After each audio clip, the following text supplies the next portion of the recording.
नमस्कार, स्वागत है आप सभी का हमारे इस खास टॉपिक पर गणतंत्र का इतिहास में।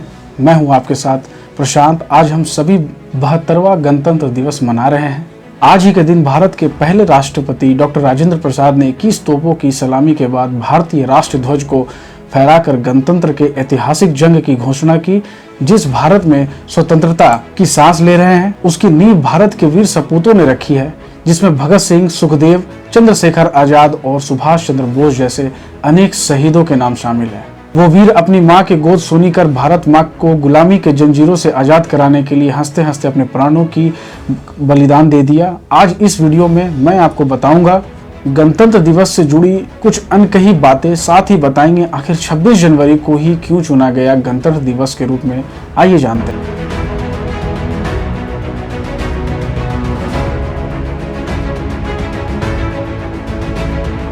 26 जनवरी 1949 जब भारत का निर्माण धर्मनिरपेक्ष और लोकतांत्रिक राष्ट्र के रूप में हुआ और ये तारीख इतिहास के पन्नों में एक ऐतिहासिक घटना बनकर साकार हुई।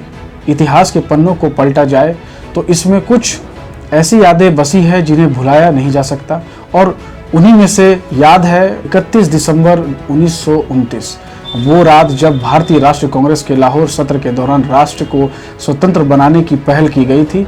इस सत्र की अध्यक्षता पंडित जवाहरलाल नेहरू ने की थी। बैठक में उपस्थित सभी क्रांतिकारियों ने अंग्रेज सरकार के शासन से भारत को आजाद कराने और पूर्ण रूप से स्वतंत्रता साकार करने के लिए 26 जनवरी 1930 को स्वतंत्रता दिवस के रूप में एक ऐतिहासिक पहल बनाने की शपथ ली थी, जिसके बाद भारत स्वतंत्र हुआ। इसके बाद भारतीय संविधान सभा की पहली बैठक 9 दिसंबर 1946 को हुई, जिसमें भारतीय नेताओं और अंग्रेज कैबिनेट मिशन में भाग लिया। भारत के संविधान के विषय में हुई चर्चाएं, सिफारिशें और वाद विवाद हुई। कई बार संशोधन के बाद भारतीय संविधान को अंतिम रूप दिया गया, जो 3 वर्षों के बाद यानी 26 नवंबर 1949 को आधिकारिक रूप से अपनाया गया। इस अवसर पर डॉक्टर राजेंद्र प्रसाद ने भारत के प्रथम राष्ट्रपति के रूप में शपथ ली।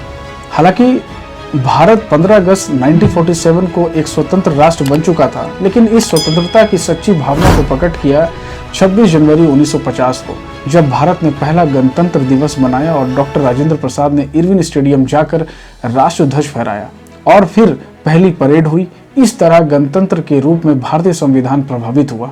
सन 1929 में लाहौर में अधिवेशन हुआ, जिसकी अध्यक्षता पंडित जवाहरलाल नेहरू ने की।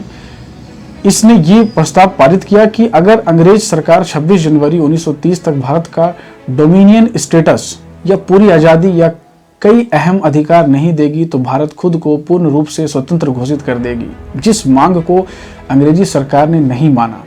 तब 26 जनवरी 1930 को पूर्ण रूप से स्वतंत्रता प्राप्त करने के लिए या करने के लक्ष्य रखा गया। साथ ही अपने आंदोलन को भी तेज कर दिया गया। इस दिन से भारत के आजाद होने तक 26 जनवरी को स्वतंत्रता दिवस के रूप में मनाया जाता रहा।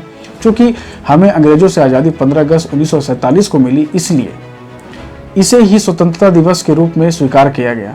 पर सत्ता उस वक्त पूरी तरीके से जनता के चुने प्रतिनिधियों के हाथों में नहीं आई थी, क्योंकि हमारा संविधान तैयार भी नहीं हुआ था। 26 नवंबर 1949 को भारत का संविधान मंजूर किया गया और 24 जनवरी 1950 को संविधान असेंबली के मेंबर के द्वारा इस पर साइन किया गया, लेकिन इसे पूरी तरह से लागू 26 जनवरी 1950 को किया गया, ताकि 26 जनवरी का महत्व कम ना हो, और इस प्रकार 26 जनवरी बनी भारत की संविधान की गवाह।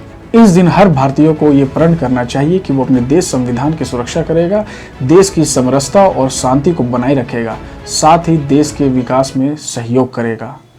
इसी के साथ जय हिंद, जय भारत।